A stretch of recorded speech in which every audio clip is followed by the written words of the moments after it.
meskipun semua orang, nggak semua sih, hampir semua orang berpikir kalau Paman Gobar ini pelit, tapi menurut gue nggak. Dia cuman perhitungan aja sebetulnya.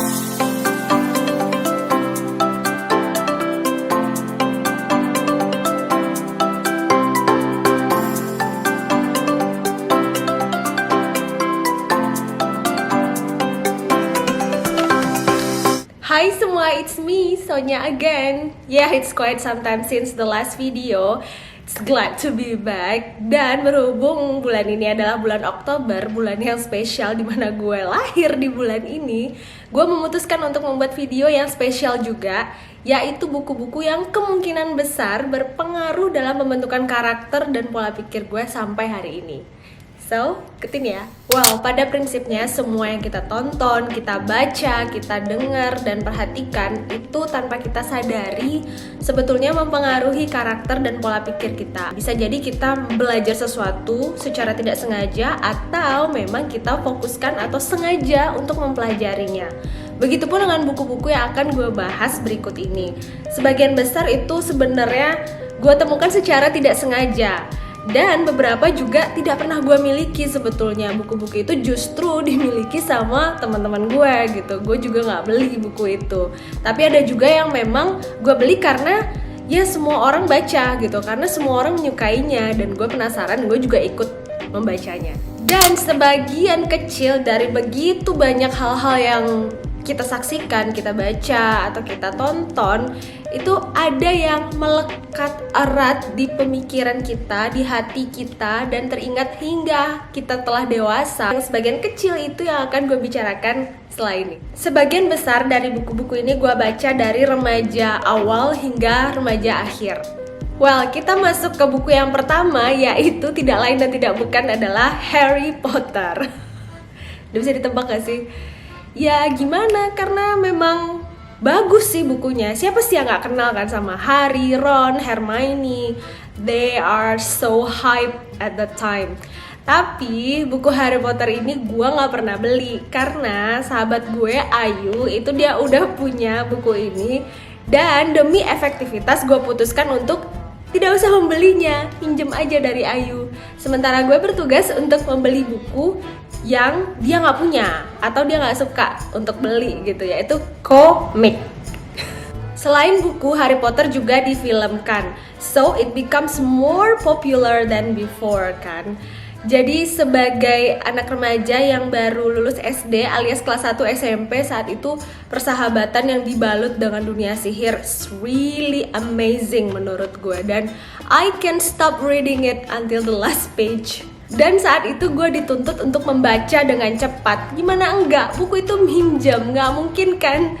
Seenak hati aja gue lama-lama gitu megangnya, karena banyak banget sebetulnya yang antrian di belakang gue yang juga pengen minjem. Jadi tahu diri dikit lah ya.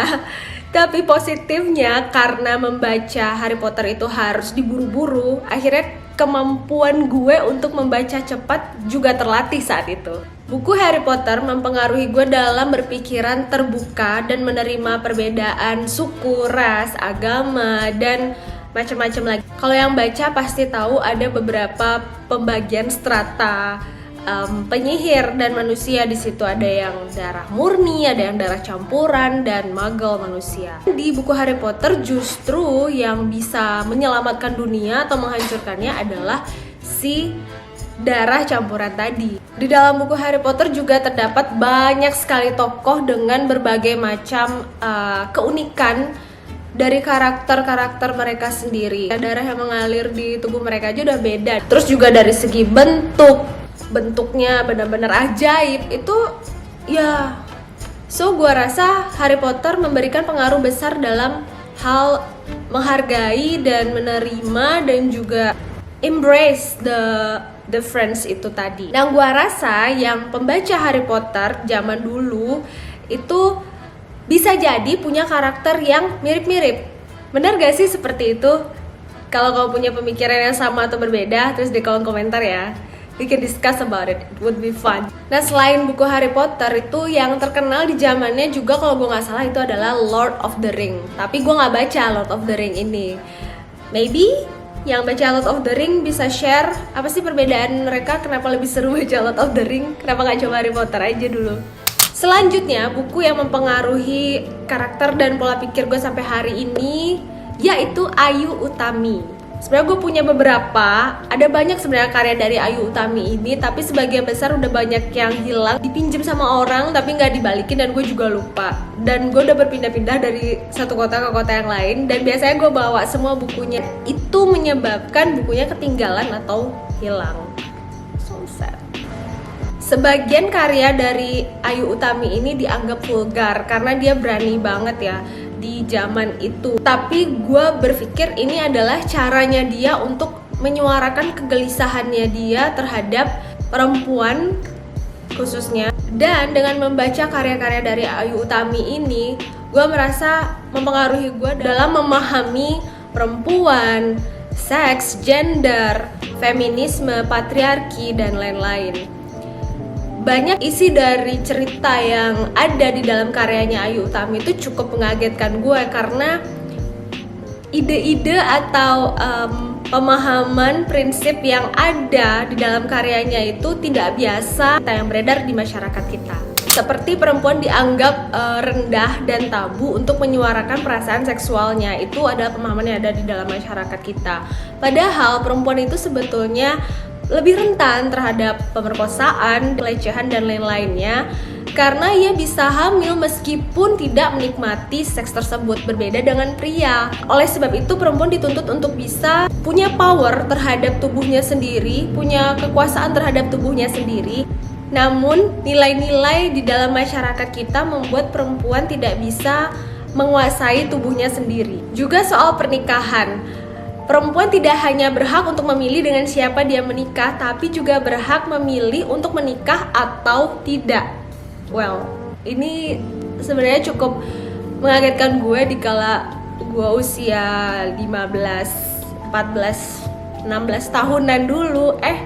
Bisa ya seperti ini gitu. Pemikiran-pemikiran yang ada atau hal yang akan gue putuskan di dalam hidup ini, gue jadi mikir lagi, selalu mempertanyakan lagi, nggak mau terlalu yakin terhadap sesuatu. Always question it.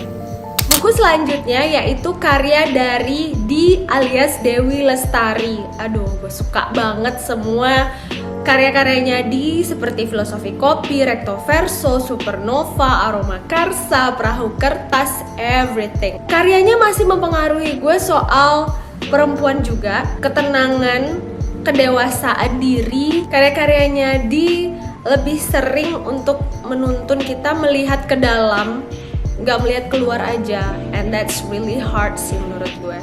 Terus yang gue suka juga, selalu melakukan riset sebelum dia menulis. So she really serious about her job, and that's really amuse me until now. Di Perahu Kertas juga sangat melekat banget itu soal mengejar impian, cita-cita, cinta juga. Dan buku yang ringan itu tapi padat banget. Satu lagi buku yang mempengaruhi gue adalah Donald Duck dan Paman Gober.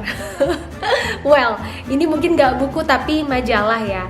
Tapi gue merasa sedikit banyak karakter dari Paman Gober ini mempengaruhi gue. Meskipun semua orang, gak semua sih, hampir semua orang berpikir kalau Paman Gober ini pelit, tapi menurut gue enggak. Dia cuman perhitungan aja sebetulnya. Terbukti dari dia gak pernah menghambur-hamburkan uangnya untuk hal-hal yang tidak bermanfaat. Justru dia lebih sering memanfaatkan uangnya untuk ekspansi bisnis. Meskipun banyak juga yang zong sih daripada berhasil. Gue curiga, jangan-jangan Paman Gober ini orang Padang. Sebetulnya sifat Paman Gober ini mirip sih sama nasihat-nasihatnya orang tua kita zaman dulu. Duitnya jangan foya-foyain, jangan dibelanjain terus, ditabung, hemat gitu kan.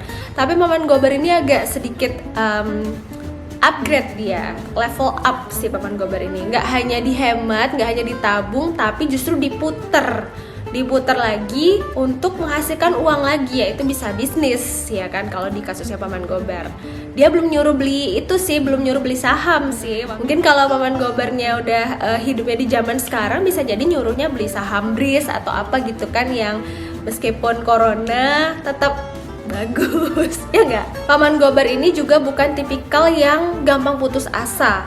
Jadi meskipun bisnisnya itu gagal, merugi, tapi dia tidak putus asa untuk berbisnis lagi. Justru dia memanfaatkan sumber daya yang ada, sehingga lama-kelamaan orang juga akan datang ke dia karena butuh, dan bisnisnya jalan lagi. Ada sebuah kisah yang menceritakan gudang uang Paman Gober yang hancur dan berterbangan uangnya karena tornado. Sebab Paman Gober dan keponakan-keponakannya sedang berada di luar kota Bebek merawat kebun sayurnya. Uang yang dikumpulkan Paman Gober selama bertahun-tahun hilang berhamburan di seluruh kota. Tapi Paman Gober tidak panik melihat uangnya dijarah sama masyarakat di kota Bebek tersebut.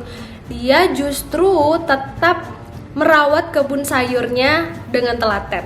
Di akhir cerita, orang kaya baru di kota itu lama-kelamaan sudah kehabisan makanan. Karena gimana? Semua orang udah kaya dan tidak ada yang mau bekerja, sehingga tidak ada lagi bahan makanan saat itu.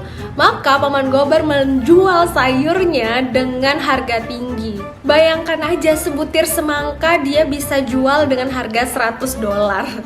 So, nggak butuh waktu yang lama bagi Paman Gober untuk mengembalikan lagi uangnya dengan cara yang etis. Itu dia beberapa buku yang berpengaruh dalam membentuk karakter dan pola pikir gue hingga hari ini. Mungkin kamu juga punya buku yang berbeda dari gue yang juga berpengaruh kepada karakter dan pola pikir kalian, yang mungkin dari dulu sampai sekarang masih inget banget di pikiran dan hati kalian masing-masing. Silahkan tulis di kolom komentar. Kita bisa diskusi, kita bisa ngobrolin hal itu, and it would be fun. Thank you for watching everyone, and bye-bye.